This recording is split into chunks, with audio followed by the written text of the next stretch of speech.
Welcome to Global Insiders Podcast. I am Ryan, the Peripatetic One, bringing you information about opportunities relating to jobs, traveling, and any information that can elevate you to your rightful place in this thing called life. You can find more information and how-to methods on globalinsidersgroup.com. That is insiders with an S. And here is today's show.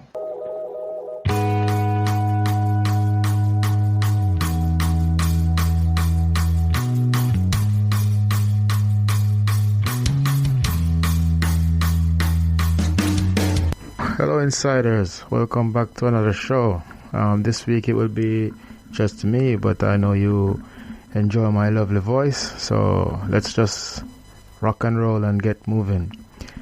Last week I spoke to Shanice Johnson, who did not only live in Japan, but she also managed to move to America from Japan. So today I would like to tell you how you can move to America to teach if you so desire. You can teach in America and share your culture. I mean, this is possible under the exchange teaching program in the US, and this is a J1 program. And I spoke about the J1 visa in earlier episodes, so just go back to the first 4 episodes and you will learn about the J1 visa and the J2 visa there. And you'll also learn a little bit about my experience if you do so. So, according to USA Employment, a Texas-based cultural exchange program for international educators, they say that there are countless opportunities for international educators to live and work in the United States. They state that it is possible to live, teach, and share your culture in the USA. And of course, you'll be doing this through the J1 program. And how to apply for this program? You will have to apply for the J1 visa, of course, and in order to get that visa, you'll need a sponsor. And if you take this route, you must fulfill certain prerequisites. So, for example, you must meet qualifications for teaching in primary or secondary schools in your country. So whichever country you're from, you must have had some sort of experience teaching before in primary or secondary schools, or in the country of your last residence, because in Shanice's case, she was living in Japan. Okay, so next, you must be working as a teacher in your home country or the country of residence when you apply for this. And if you're not working as a teacher, otherwise, you must have been teaching within a 12-month period, okay, of the application. So a year shouldn't have passed where you didn't do any teaching, okay. And also you must have 2 years of full-time teaching experience within the past 8 years. So this is not for persons who are just leaving university. You must have some sort of experience, right? Of course, you have to have a degree equivalent to the US bachelor's degree in either education or academic subject field in which they intend to teach. And this is standard, really. So you can get this evaluated, and I'll talk about this a little bit later. Also, you must have a minimum of 2 years of teaching-related professional experience, as noted before, and you must satisfy the standards of the US state in which they teach. So your 2 years experience must be satisfactory for the persons the board of education that will be employing you.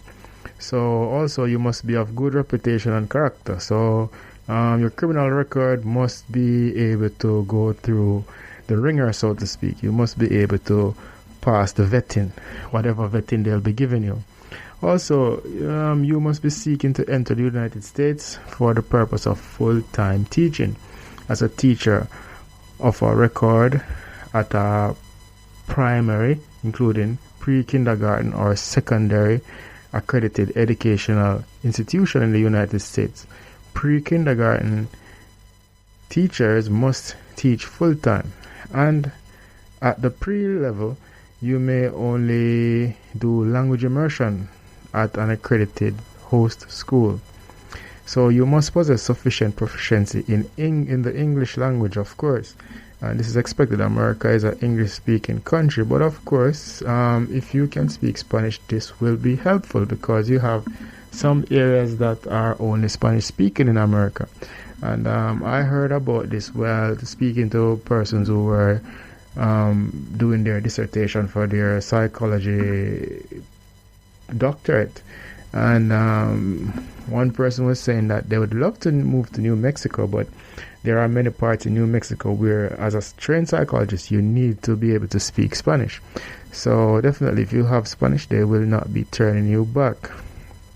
So, even if you have all of these, you must still be checked in the United States. So all your credentials and so forth must be evaluated by a US-based evaluator, even if you go through these and you're successful. So don't lie about your records, don't lie about what you have, because this type of stuff always comes back to bite people. So make sure that you have the needed documents to do the job. The company will definitely help you to get these, so don't worry too much about it. The company will help you to get your evaluations done, but of course you will pay the money. And from my experience with going to the United States to work for companies, it's actually a very I'm not going to say smooth, but it's a process where they are very hands-on, and they send you the documents, and they send emails to remind you that you need to get things done. And it's an experience that I wouldn't say enjoyed, but it didn't leave a bad taste in the mouth or anything like that. I didn't feel as if though I was alone. I got a lot of help from the companies that I worked with. So don't have any fear in that regard. I'm sure the Americans are still professional in that aspect. So don't worry too much about that. Okay, these companies that hire persons to come overseas from overseas usually have an idea about the immigration process and how daunting it can be. So they will definitely try to help you with that. All right.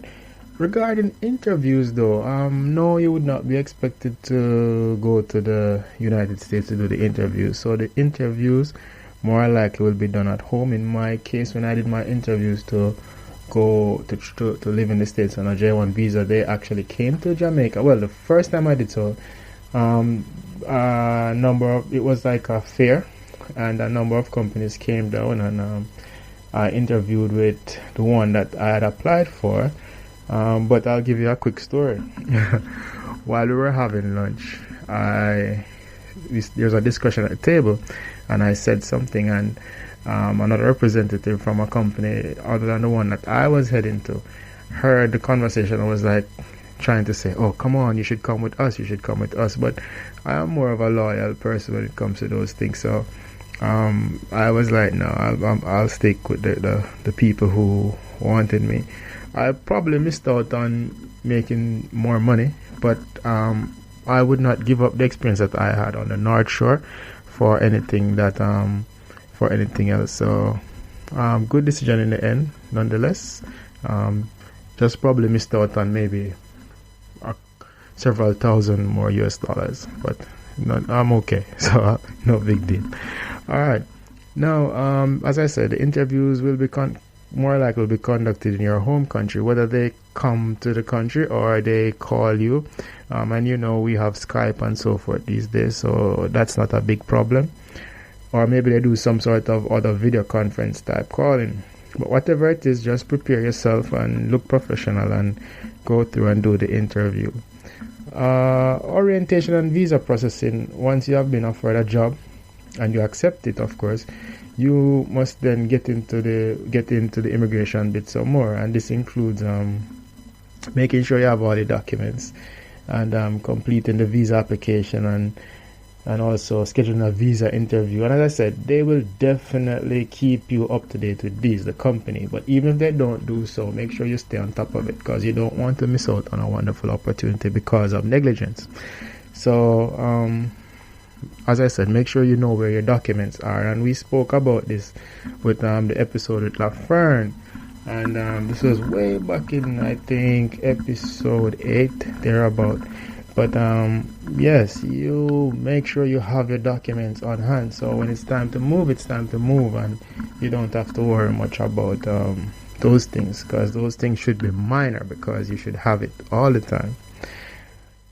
So once you have been accepted, they will help you with information regarding moving to the United States. And this is a big deal because, I mean, yes, it's the United States and it's a place that you're probably dying to go to, so to speak, or wishing to go to.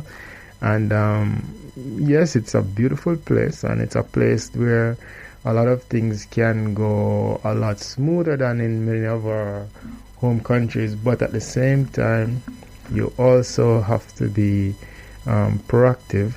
And the big thing with the United States is that you need dollars. So if you're planning to move like this, you will need to have some startup money. And they suggest nothing under $3,000. I mean, when I went up several years ago now, I needed that $3,000 too. So I guess things haven't changed that much in the States, because you still that $3,000 can still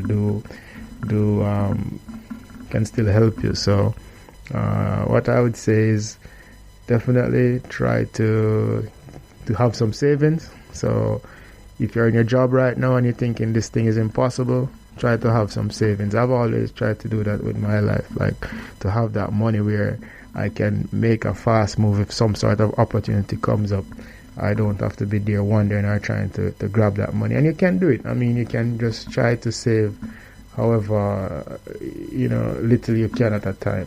And that's the whole thing with saving. Just save whatever you can at that time, As I would say, pay yourself first. It's a difficult concept for many of us, but it's the only way to go if you're going to have a few coins in the bank or in your drawer, wherever you want to keep your money.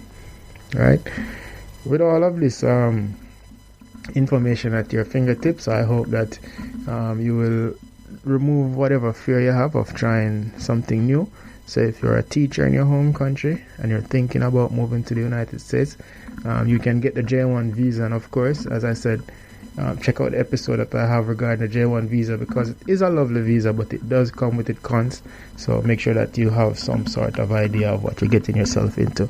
If you need more information, however, you can go to allianceabroad.com to get more information, or usaemployment.org to get information. So once again, that's allianceabroad.com or usaemployment.org. Thank you again for listening, guys, and I hope you have a wonderful week. Thanks for listening today. I hope you are inspired. You can find more helpful and motivational material at globalinsidersgroup.com. That is, insiders with an S. You can also keep in touch at Global Insiders on Instagram. See you next time, but remember, you can be your own superhero. Bye.